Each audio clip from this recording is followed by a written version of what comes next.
চিত্রাকাব্যের এবার ফেরাও মোড়েও মানসিক কাব্যের বধূ কবিতা দুটো ইংলিশ বিখ্যাত কবি মিস্টার শেলি এবং ওয়ার্ডসওয়ার্থের লেখার সাথে গঠনগত ও ভাবগত অনেক মিল রয়েছে।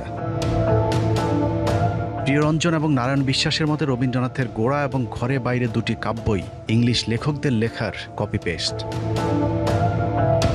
মুসলমানদেরকে নিজেদের সাহিত্য নিজেদের সৃষ্টি করার বয়ান দেয় রবীন্দ্রনাথ নিজেই মুসলমান লেখকদের লেখা চুরি করেছিলেন।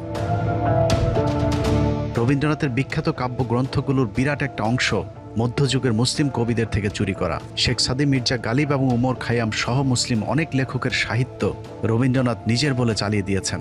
ভারত তীর্থ নামের রবীন্দ্রনাথের বিখ্যাত কবিতাটি পার্সিয়ান কবি জালালউদ্দিন রুমির কবিতার হুবহু নকল। শুধু বিদেশি লেখক নয়, বঙ্গদেশীয় অনেক সাহিত্যকর্ম পর্যন্ত চুরি করেছিল বিশ্ব চোর রবীন্দ্রনাথ।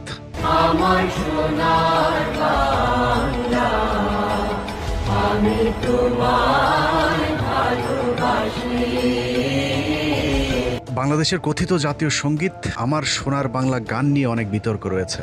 1905 সালে বঙ্গভঙ্গ রদের বিরোধিতা করে লেখা আমার সোনার বাংলা গানটির প্রতিটি লাইন এদেশের দরিদ্র মুসলমানদের বিরোধিতা করে লিখেছিলেন রবীন্দ্রনাথ।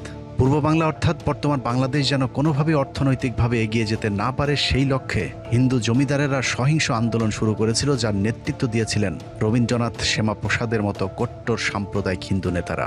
ইংরেজরা চেয়েছিলেন কলকাতাকে পশ্চিমবাংলার রাজধানী রেখে পূর্ব বাংলার পিছিয়ে পড়া বিশাল জনগোষ্ঠীর জন্য ঢাকাকে রাজধানী করে পৃথক একটি অর্থনৈতিক অঞ্চল তৈরি করতে। কিন্তু হিন্দু জমিদারেরা কিছুতেই চাননি মুসলমানেরা এগিয়ে যাক, কারণ তারা মনে করত পূর্ব বাংলায় আলাদা প্রাদেশিক রাজধানী হলে পশ্চিম বাংলার থেকে অর্থনৈতিক বাজেট কর্তন করা হবে।